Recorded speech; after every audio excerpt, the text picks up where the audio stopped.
Welcome everyone. So let me just quickly put the stopwatch on because otherwise I will not let Knut talk at all. My name is Whiteside. This is Knut Vatneström. We're from F-Secure, security company, 27 years in the business. And I'm the salesperson and he's the technical guy, so we're going to split this a little bit. I'll talk a few things about the threats and a little bit about the company, and then Knut will actually tell you a little bit about some products and some cool technologies that we actually have in the solutions. So what makes F-Secure unique? Well, one of the most important things that we talk about is we're from a trusted country and we're a trusted vendor. What that means is F-Secure is one of the only security and privacy companies that can say it's never been breached. It does not permit blanket surveillance, nor do we have any back doors in solutions. And I'll talk a little bit why that's so important later on also. Other thing is we come from Finland, so as a Finnish company, the privacy laws in Finland are quite strict. And basically you go to jail when you break the privacy laws. So what else do we do? Well, we think we have great usable products, as a lot of the products in the Nordics are. We're a leader in cloud-based security, so back in 2007 we launched solutions that could be managed from cloud for security. And that was a first back then. We're big enough to get things done, but we're also small enough to listen, so we're about 1,000 employees in 25 countries around the world. So what do we do? Two things. Security, so that's probably one thing that we're most known for. And the other thing is privacy, which is a very important thing in today's world. Those two things are quite tied to each other. Security and privacy, people talk about those quite often as one or similar things, but they are different. Security is more like the lock on your door. It's something stops people coming, or the alarm system in your house. Whereas privacy is the curtains, the blinds that stops people looking in. Privacy is something we all have the right to stop people looking into our information, be it good or bad. So they're similar, but a little bit different. The other thing that Snowden said at Sneebit, he said, well, we need to improve our security endpoints, so we're going to touch on this as well. And what I mean by that is, a lot of people now think we can just put this big box in a network and it handles everything. Unfortunately, today's malware is so sophisticated that with mobility and things like bring your own device and the Internet of Things, we're all mobile and these are becoming so sophisticated that we need to have a layered architecture. So endpoint is really important and people tend to forget about it. Who are the bad guys? Just a quick look at those, maybe they're familiar to you. There's a lot of different variants of different kinds of bad guys. To pinpoint a few of them, we have the guys like ISIS who are attacking websites for political views, so they take down websites and put on their own ISIS kind of things. We have espionage groups, government spy groups, so governments who are politically trying to attack different political groups. But the one thing everything has in common, everybody can be a victim. So no one is, let's say, protected. We meet a lot of customers from pizza shops to taxi companies to limousine companies. And they say, well, why should I do that? Well, these companies are quite often being used as stepping stones to get to the big fish. So the malware writers are writing hundreds of thousands of different variants of malware per day and just spreading it out there and see who gets hit. Of course, you get the sophisticated guys who are targeting specifically government or large enterprises, but the trend is hit everything and see what happens. Typical case from South Europe, or this is a real-life typical case actually, where a bank account or an accountant goes to a website, he reads some articles, he gets infected. Next thing happens is that the bad guys, let's call them, are able to get to his accountancy software, to the billing system. So they start to send out invoices in the name of the company to customers. And after 5 weeks or so, they find out something weird is going on, and 68,000 euros of court cases and loss, and actually most important, reputation.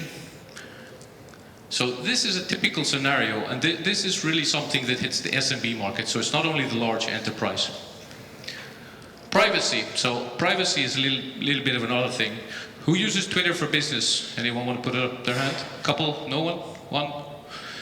So I'm amazed at this. If you look at Twitter for business, you can go in and drill down and you can profile. So let's take one example of Turkey. So I go in, I pick Turkey, and I want to make my tweets better for, let's say, a female in Turkey. Maybe uses iOS devices. So female in Turkey uses iOS devices. Let's profile in a little bit more. She has to also use Armani clothes. So female in Turkey with Armani clothes, okay. Oh, maybe she likes motorcycles. So female in Armani with Armani clothes in Turkey who likes motorcycles, great. It's not so weird, I guess that could be. But then you can go right in here and find out, well, maybe she also eats Kellogg's Frosted Flakes. So the level of information in the cloud, or in this case that Twitter gets from companies like Datalogics, it's amazing. And where do they get that from? That's information that we feed through the internet, through our privacy that is taken away from us, to companies like this. I think it's pretty freaky. So, next thing on the privacy subject as well, F-Secure done a project in London's business district some time back. And what we done is we set up a fake access point and we invited people to connect.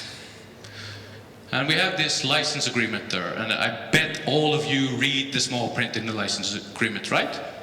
All of you read it before you accept all those. I bet no one reads it. They just press accept. So this was the license terms and agreement. What we had looks pretty standard, right? 100% of people accepted these to get to the internet. There was just a little bit of small print here. F-Secure now has really a lot of children in the basement because we promised that we'd come and take your children away. So this was a typical scenario again of how your privacy through Wi-Fi can be affected, and Knut will touch on that from a product solution point of view in a little while.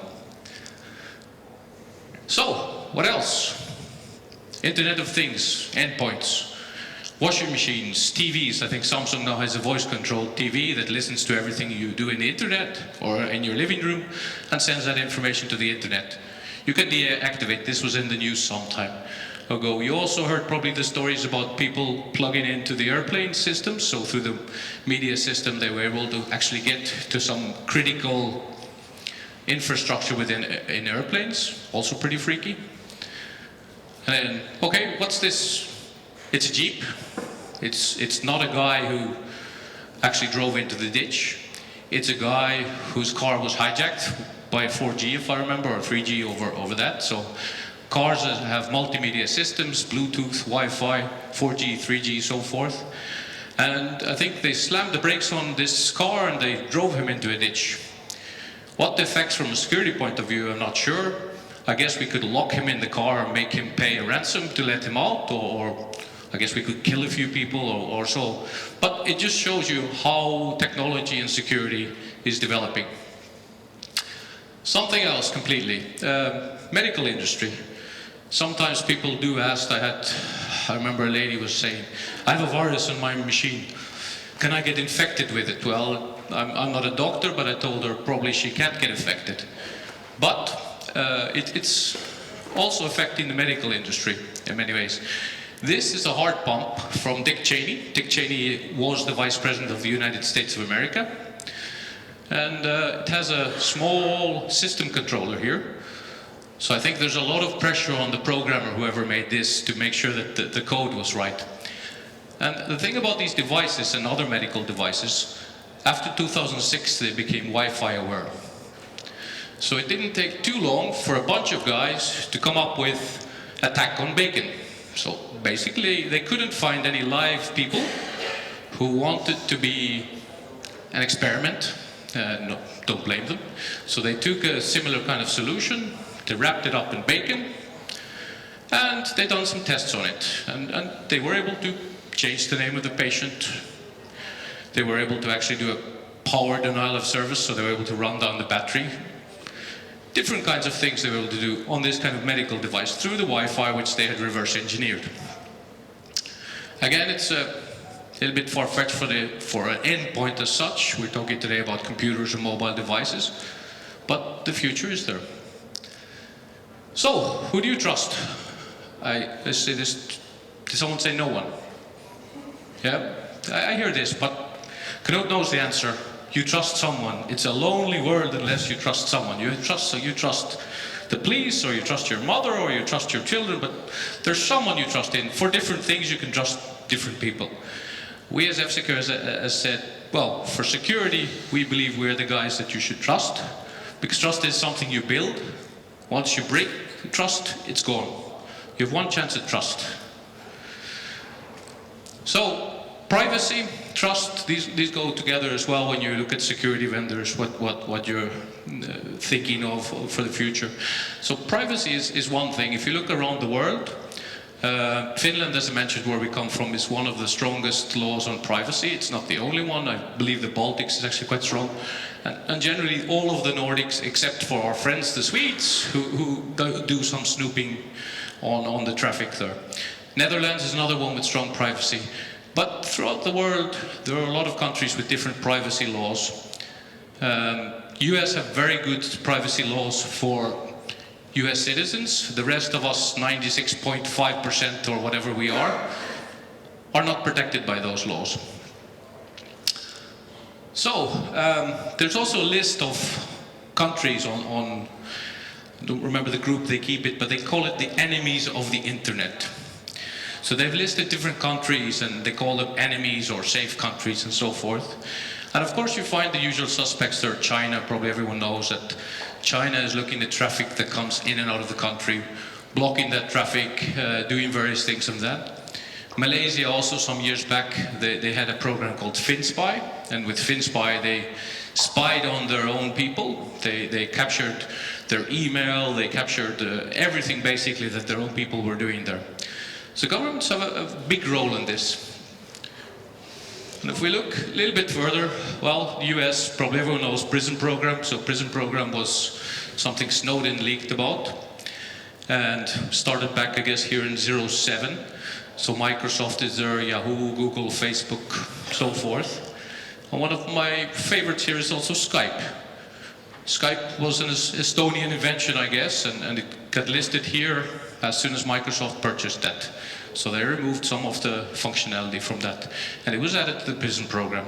So the Prism program enables the US government to snoop on data from these companies.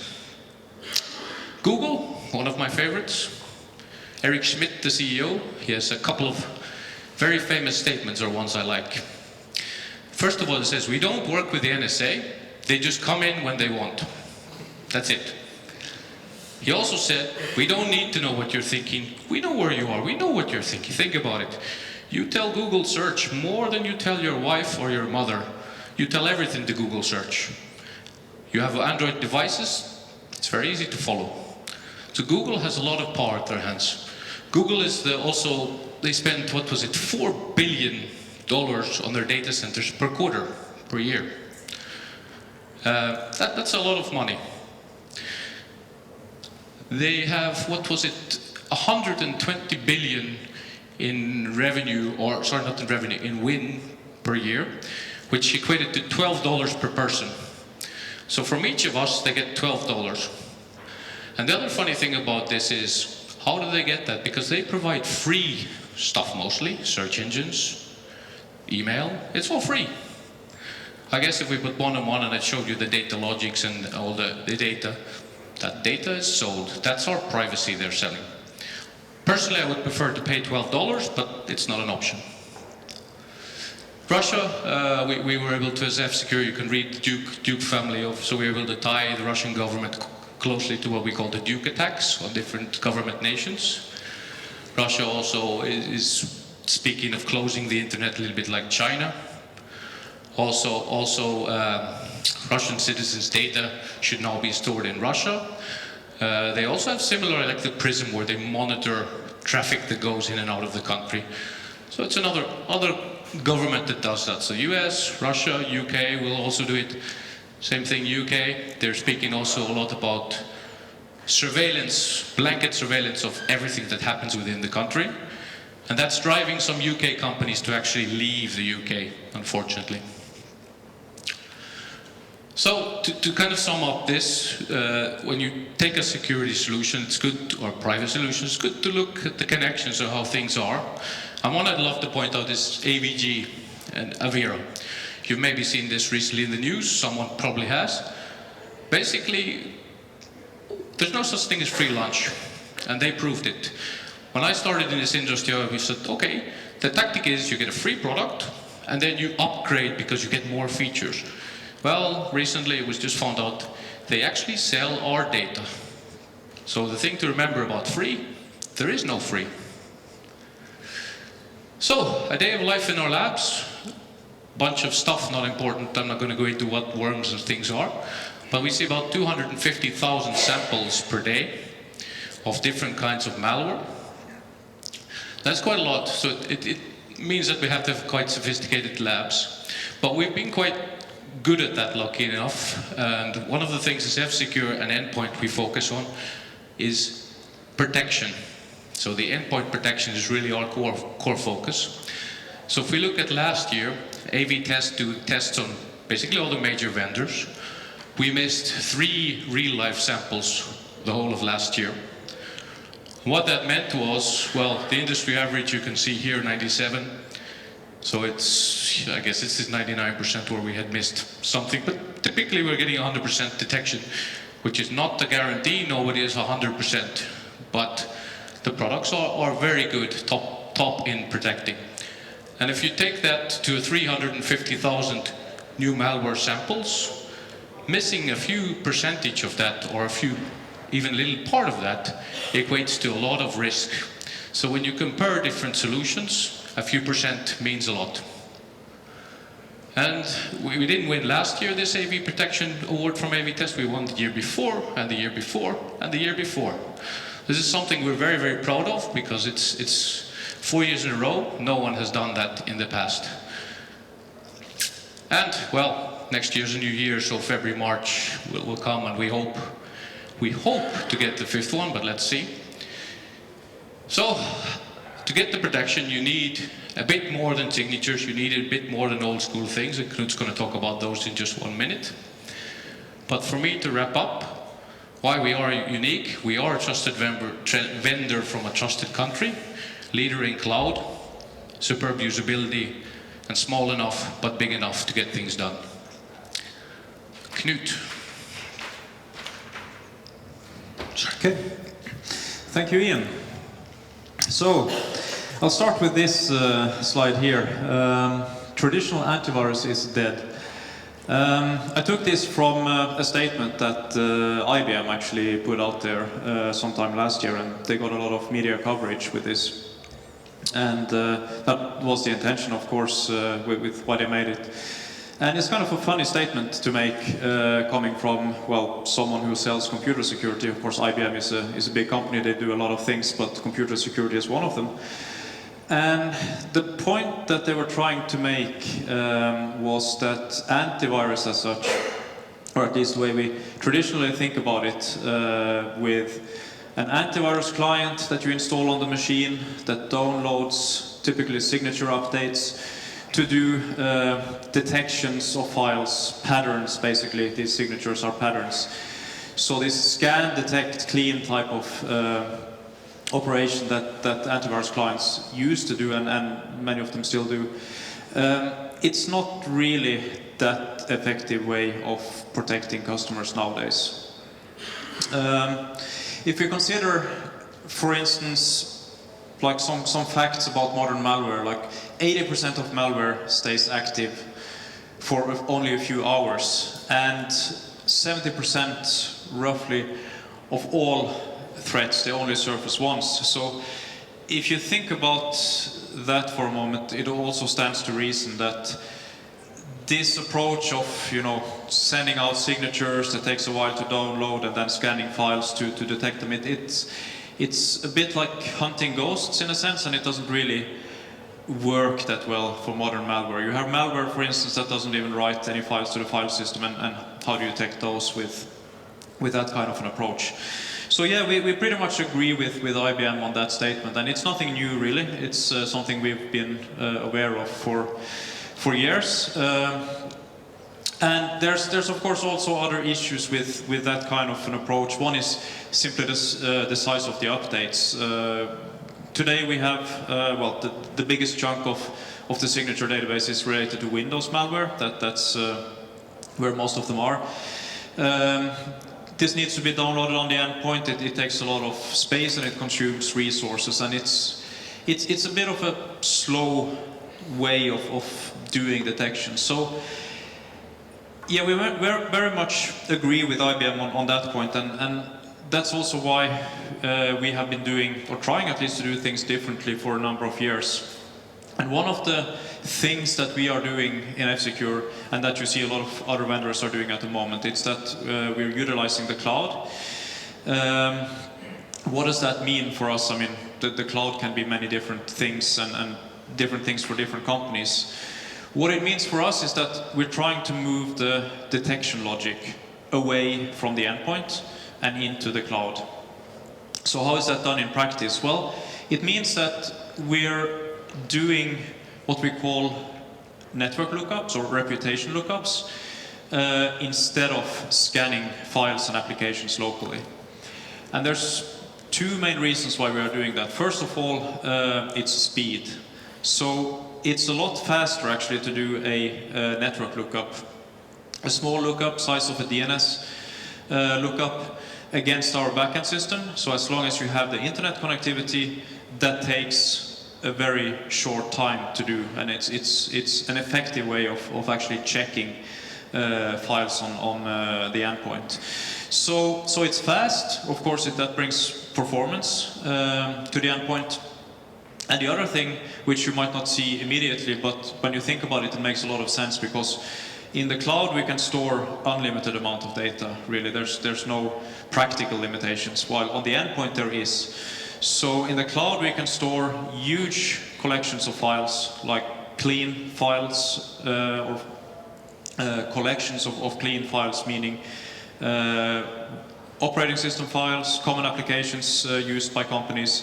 So whenever the endpoint needs to look at an application or a file, we can query the cloud, we can get a quick reply back that this is actually a known application. It's signed by a trusted vendor, it hasn't been modified, we don't need to analyze this application or file any closer. So that's the second benefit that we get from using the cloud. And we've been doing this for a number of years. We started back in 2007, and it's gradually evolving to the point now where all our scanning engines are using cloud lookups one way or another.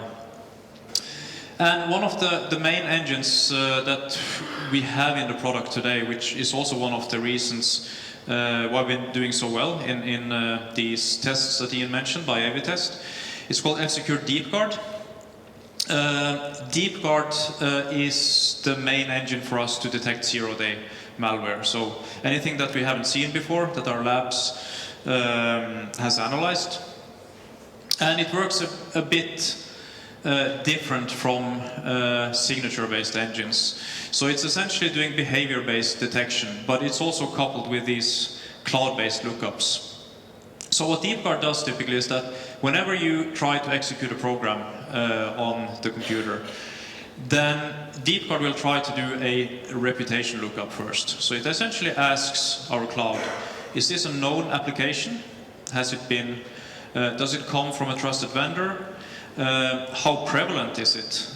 Is it being, or has it been seen at many of our customers, or only a few? This is also quite important information to our scanner, because if it has been seen in a very low amount of instances, then there's a higher probability that it could be zero-day type malware. So then we might want to inspect it more thoroughly. So these reputation checks are done always first, just to see if we can exclude this application that from scanning, that we know it's good. And if not, we do a behavior-based check on it. So we start it up inside the sandbox, and we look at what it does. And it will typically do a number of things. It accesses files, maybe registry keys, and we try to make a decision, of course, whether any of this activity is malicious or not. Sometimes the application will also try to figure out if it's actually being constrained, that it's running inside a sandbox, which usually reveals that it's some type of malware, because very few applications will actually try to detect the presence of an endpoint doing sandboxing. So that's kind of one way of fighting against that. But that's essentially how DeepGuard works, and it's very effective when used in combination with the cloud. For instance, I'll give you an example from Finland, where we actually try to measure the time it takes from where we see a completely new malware hitting one of our customers until we can benefit by cloud lookups at another customer.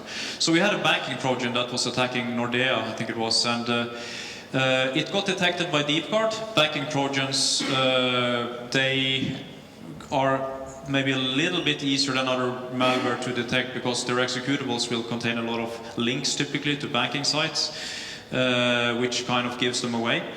So DeepGuard detected this new banking trojan, and it sends a hash of that file to the cloud, so that we can identify that file later on. And it took only 9 minutes from the detection was made by DeepGuard at one customer until we blocked the same trojan at another customer using our products, but not by DeepGuard. Then it was done simply by the network lookup, so we didn't even have to, let it run. We could block it immediately.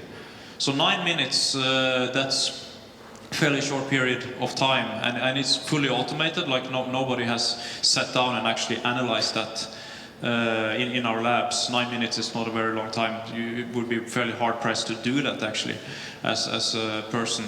So that's the power of the cloud, really, that we can provide really fast detection of new threats to our customers. Another few facts, perhaps. This is coming back a bit to what Ian was talking about earlier, and how we are, we're very much putting our life out on the internet, like we're living digital lives. We're using a lot of services like Facebook, Twitter, and we like using them. Most of us do, at least, but maybe we don't think that much about the risks that are involved with those.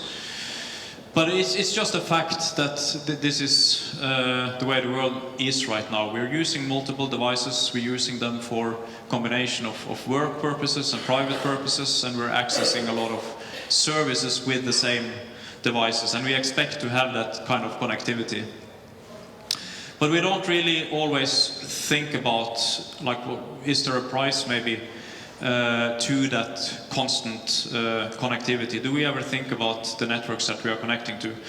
At least I know for myself that I try to connect to a Wi-Fi hotspot if I can find one at an airport, and maybe a cafe, wherever I happen to be, especially if it's free, great.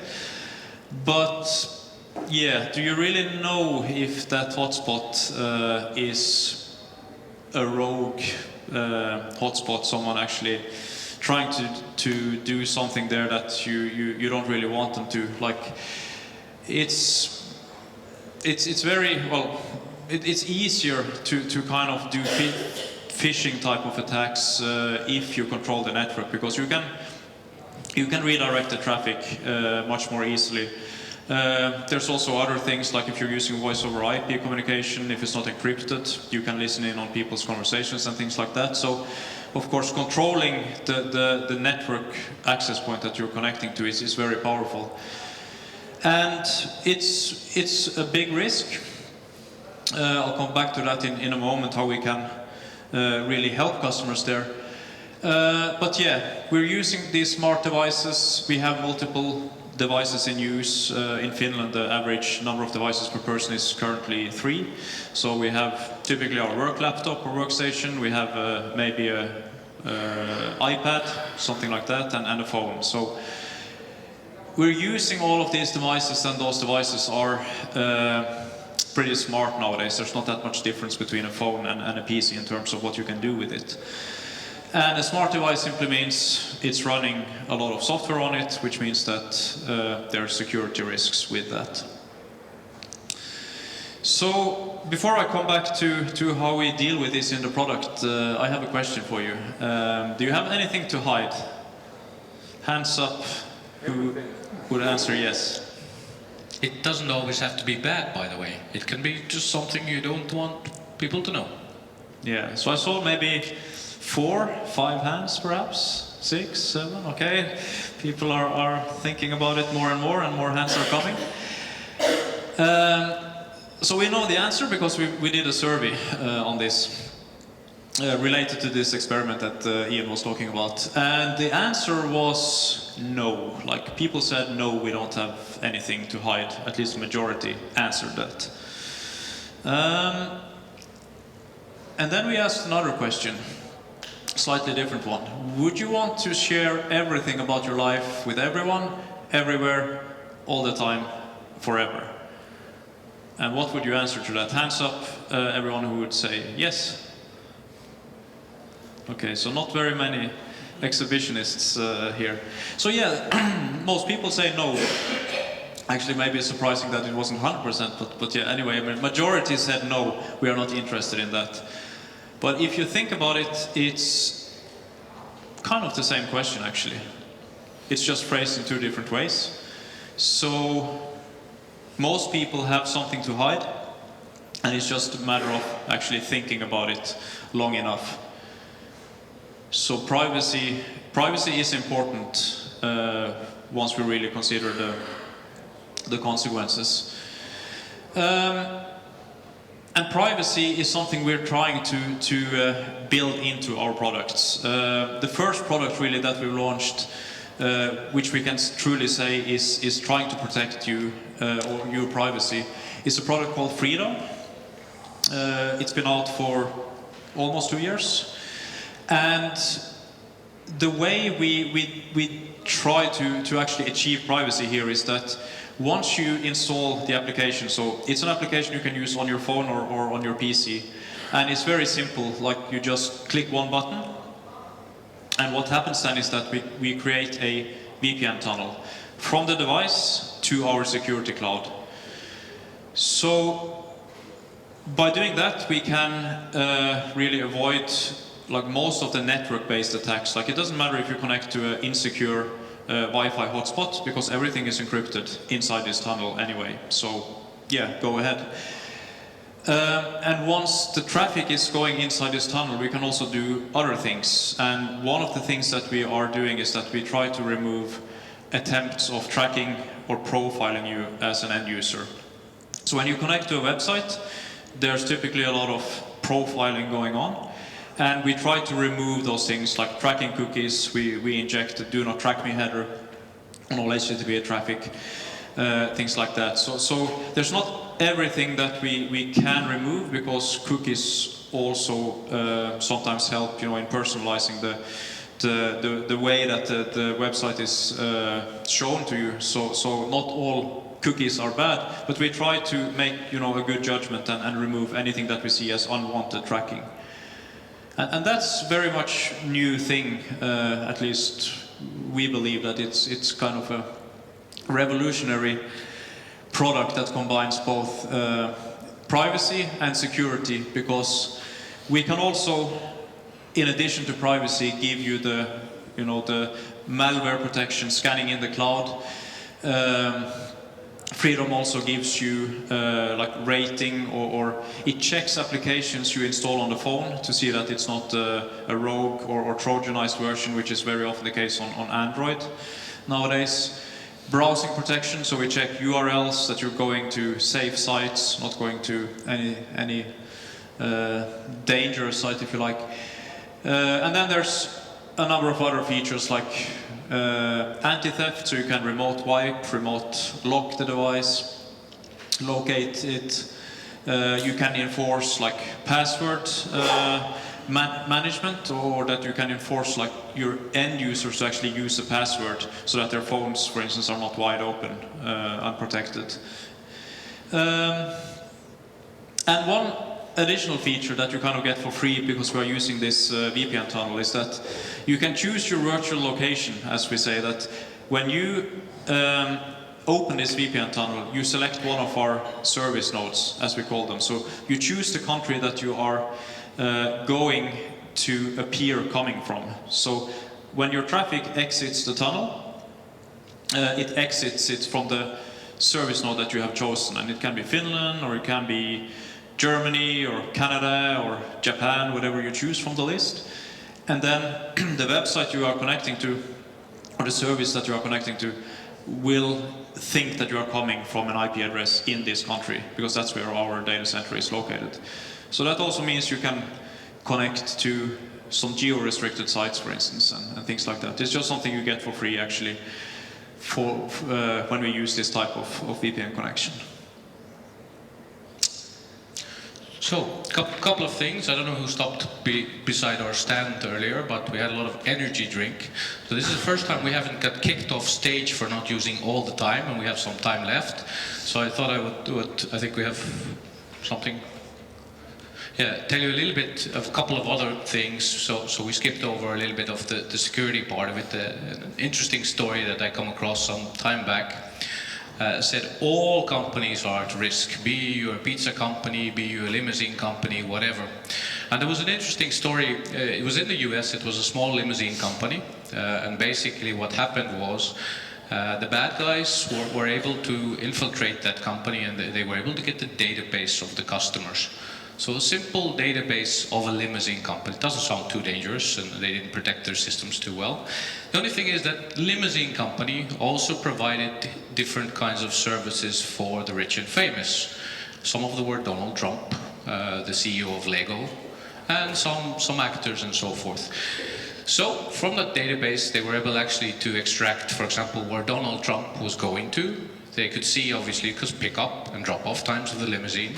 They also knew what flight he was using because of the tail that was for the pickup.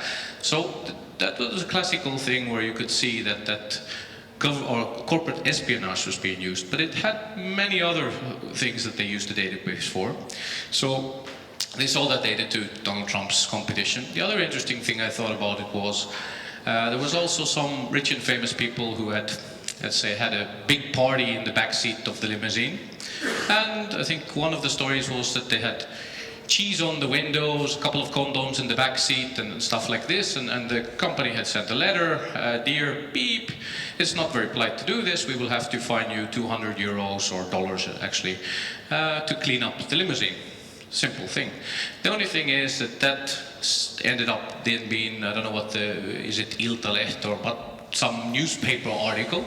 So these bad guys actually sold that to the media. And there was various different things. So for one small outbreak, this actually database was used for many, many different kinds of attacks. And there's lots and lots of these examples that are around. But I think one of the things that we want to really, really push is privacy and security. Both of them, please remember them when you're looking at your corporate policy. Be you small or be you big. Anything from your end? Do we have any questions? Anyone dare to ask the question? No?